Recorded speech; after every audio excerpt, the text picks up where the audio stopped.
Pemirsa, mantan Ketua Komisi 7 DPR Sutan Batugana membacakan nota pembelaan atas tuntutan jaksa. Sutan dituntut 11 tahun penjara dan denda 500 juta, subsidiar 6 bulan kurungan.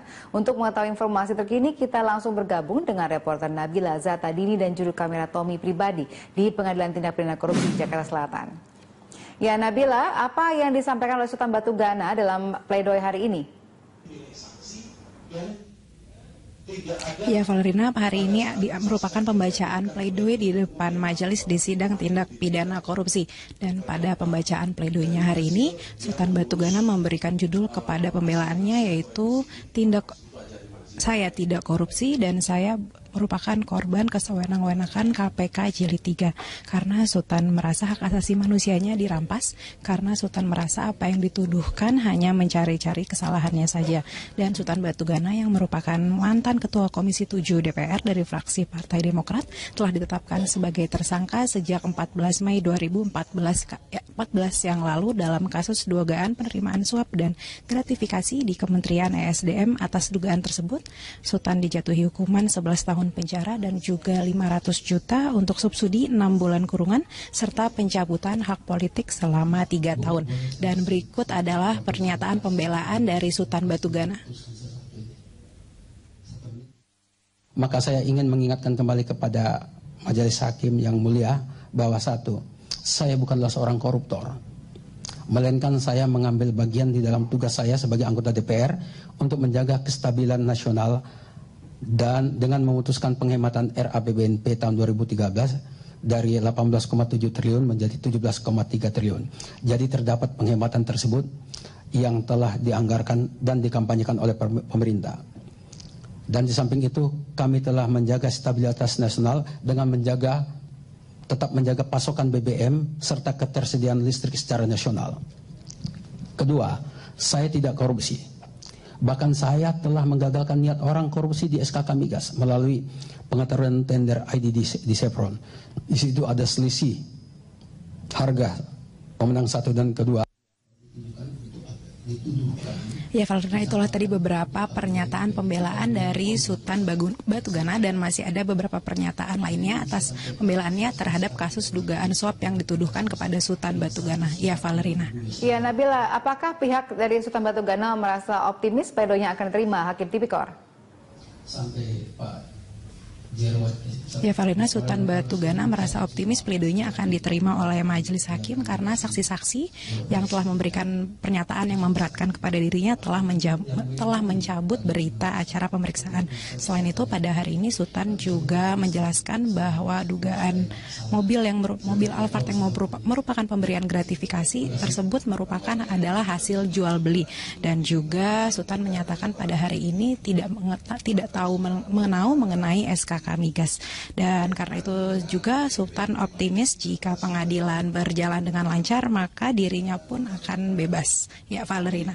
Baik, terima kasih Nabila atas laporan Anda. Pemirsa, Nabila Zatadini dan juru kamera Tommy Pribadi melaporkan langsung dari Pengadilan Tipikor Jakarta Selatan. Dengan jaksa penuntut umum asal KPK mengagendakan pembacaan vonis atas terdakwa. Dalam amar putusannya, Majelis Hakim Ibnu menyatakan bahwa terdakwa terbukti secara sah dan meyakinkan melakukan tindak pidana korupsi secara bersama-sama sebagaimana diatur dalam dakwaan primer. Akibat perbuatannya, terdakwa Serman terbukti melanggar pasal 5 ayat 1 huruf A Undang-Undang Pemberantasan Tindak Pidana Korupsi, Junto pasal 55 ayat 1 ke 1 KUHP. Atas pertimbangan tersebut, Majelis Hakim menjatuhkan hukuman 3 tahun bulan pidana penjara dan denda 150 juta rupiah, subsidiar 4 bulan kurungan. Serman Rana Krisna didakwa atas kasus dugaan suap kepada Kepala Badan Perdagangan Berjangka Komoditi Syahrul Raja Sampurnajaya guna memuluskan izin usaha lembaga clearing berjangka PT Indo Clearing Internasional. Mantan Ketua Komisi 7 DPR RI asal Partai Demokrat Sutan Batugana Senin petang membacakan pledoi belaannya atas dakwaan jaksa dalam persidangan di Pengadilan Negeri Tindak Pidana Korupsi. Pengadilan Negeri Tindak Pidana Korupsi Tipikor Senin petang kembali menggelar persidangan mantan Ketua Komisi 7 DPR RI asal Partai Demokrat Sutan Batugana, yaitu terdakwa kasus dugaan suap pembahasan APBNP tahun 2013 di Kementerian Energi dan Sumber Daya Mineral ESN. Sidang yang dipimpin Ketua Majelis Hakim Arta Teresia dengan Jaksa Penuntut Umum asal KPK Yadin mengagendakan pembacaan pledoi pembelaan atas tuntutan jaksa yang menuntut Sutan dengan tuntutan 11 tahun pidana penjara.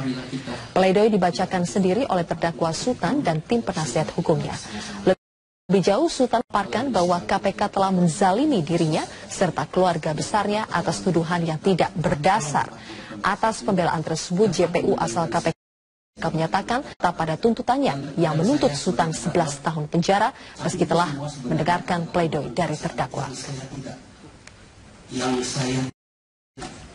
Koruptor, saya bukan korupsi. Saya tidak pernah korupsi. Saya menyelamatkan di negara, kenapa saya di penjara?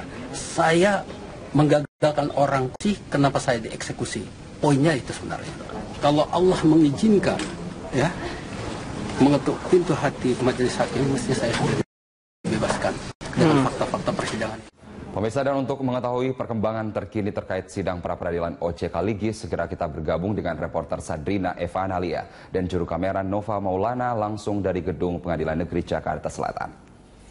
Sadrina, apa saja keberatan yang akan diajukan OCK Ligis kepada KPK dalam sidang perdana pra-peradilan ini? Ya, kalau sebelum memasuki gugatan-gugatan yang diajukan oleh OCK Ligis, saya akan menjelaskan terlebih dahulu bagaimana jalannya sidang pra-peradilan pada hari ini. Sidang pra-peradilan perdana OCK Ligis dimulai atau dijadwalkan memang pada pukul 9 pagi tadi, namun baru dimulai adalah pada pukul 11 siang ini. OCK Ligis tidak menghadiri sidang pra-peradilan dirinya, namun diwakilkan atau dikuasa hukumkan kepada kuasa hukum dirinya. Dan yang menarik adalah banyaknya kuasa hukum dari tim pengacara OCK Ligis ini yang datang ataupun hadir dalam sidang pra-peradilan ini, yaitu lebih dari 30 pengacara. Sementara untuk KPK tidak menghadiri sidang pra-peradilan ini dan KPK meminta adanya penundaan dari sidang pra-peradilan ini karena KPK masih membutuhkan waktu untuk melengkapi alat-alat bukti dan juga sejumlah administrasi. Dan KPK ini meminta penundaan sidang pra-peradilan ini selama 2 minggu ke depan. Dan saat ini memang sidang pra-peradilan dari OCK Ligis sudah selesai dan ini dikarenakan KPK tidak menghadiri. Sementara untuk gugatan sendiri memang ada 5 gugatan dari OCK Ligis terhadap KPK. Ini terkait dengan dugaan kasus suap hakim PT UN Medan. Yang pertama adalah terkait dengan penetapan tersangka OCK Ligis. Menurut dari kuasa hukum OCK Ligis di sini, Johnson Panjaitan, mengatakan bahwa penetapan tersangka ini tidak sesuai dengan prosedur. Pasalnya penetapan tersangka ini sudah ditetapkan sebagai tersangka terlebih dahulu sebelum adanya pemeriksaan OCK Ligis sebagai saksi. Kemudian yang kedua adalah gugatannya mengenai penjemputan paksa OCK Ligis di Hotel Borobudur. Ini dianggap KPK tidak memberikan atau menunjukkan surat tugas, dan yang menjemput paksa OCK Ligis ini adalah bukan dari penyidik KPK. Dan yang ketiga adalah mengenai masa isolasi dari OCK Ligis pada KPK, dan ini sudah berlangsung selama 7 hari dan dianggap telah melanggar KUHP yang berlaku. Dan berikut adalah pernyataan dari kuasa hukum OCK Ligis, Johnson Simanjuntak. Apa yang diputuskan oleh MK, orang tidak bisa dijadikan tersangka kalau belum ada 2 alat bukti dan diperiksa sebagai calon tersangka. Nah, tapi yang terjadi pada saat yang sama, OCK mengalami 2 hal sekaligus, sebagai saksi maupun sebagai tersangka, padahal nggak pernah diperiksa. Itu yang paling penting. Nah, setelah itu baru ada problem soal penangkapannya, baru ada problem soal penahanannya, baru ada problem soal isolasinya, ada problem soal proses pemeriksaan dia.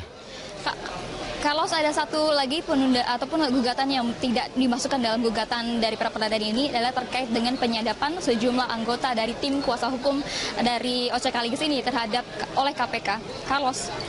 Sadrina, kemarin OCK Ligis melayangkan surat kepada Presiden terkait kasus yang dihadapinya. Lalu sudahkah ada informasi apa tanggapan Presiden terhadap surat OCK Ligis itu? Iya, kalau benar sekali bahwa kemarin pada tanggal 9 Agustus 2015 OCK Ligis ini melayangkan surat kepada Presiden. Ini isinya dari surat ini adalah terkait dengan keluh kesah dari OCK Ligis sebagai lawyer senior yang dianggap telah dizolimi oleh KPK karena pasalnya KPK tidak memfasilitasi dirinya berobat, kemudian juga terkait dengan penganggapan atau penangkapan dirinya ini sebagai penculikan. Dan menurut dari kuasa hukum belum ada tanggapan sama sekali dari Presiden Joko Widodo terkait dengan surat ini, namun kuasa hukum berharap dengan adanya respon dari Presiden Jokowi terhadap kasus OCK Ligis ini untuk menghindari diskriminasi, bahwa KPK waktu kemarin memang Presiden Jokowi sangat tanggap atau respon cepat terhadap kasus-kasus yang menimpa pimpinan-pimpinan KPK seperti Abraham Samad dan juga Bambang Wijianto. Demikian, kembali ke studio Carlos. Baik, kami menunggu informasi dari Anda terkait sidang pra-peradilan OCK Ligis yang tengah berlangsung di PN Jakarta Selatan. Terima kasih pemirsa. Reporter Sadrina Evanalia dan juru kamera Nova Maulana melaporkan dari Gedung Pengadilan Negeri Jakarta Selatan. Petang Anda menyaksikan News Update Berita 1, saya Carlos Michael. Pemirsa, sidang perdana pra-peradilan OCK Ligis ditunda hingga 18 Agustus mendatang. Penundaan ini terkait permohonan dari KPK. Sementara itu pihak OCK Ligis melayangkan 5 gugatan kepada KPK. Sidang pra-peradilan perdana OCK Ligis di Pengadilan Negeri Jakarta Selatan digelar pukul 11 siang tadi. OCK Ligis tidak menghadiri sidang pra-peradilan ini dan diwakili oleh kuasa hukumnya. Dalam sidang ini, OCK Ligis mengerahkan lebih dari 30 kuasa hukum. Pra-peradilan perdana OCK Ligis ini sedianya mengagendakan pembacaan gugatan atas penetapan tersangka oleh KPK terkait kasus dugaan suap hakim di PT UN Medan. Sementara itu KPK tidak menghadiri sidang pra-peradilan ini dan meminta penundaan sidang hingga 2 minggu ke depan untuk melengkapi alat bukti dan administrasi. OCK mengalami 2 hal sekaligus, sebagai saksi maupun sebagai tersangka, padahal nggak pernah diperiksa. Itu yang paling penting. Nah, setelah itu baru ada problem soal penangkapannya, baru ada problem soal penahanannya, baru ada problem soal isolasinya, ada problem soal proses pemeriksaan dia. Tadi itu rasanya tidak perlu sampai harus menunda 2 minggu, ya. Bagaimanapun juga permohonan pra-peradilan itu harus dihormati, ya. KPK pun harus menghormati karena inilah tempat untuk orang mencari keadilan.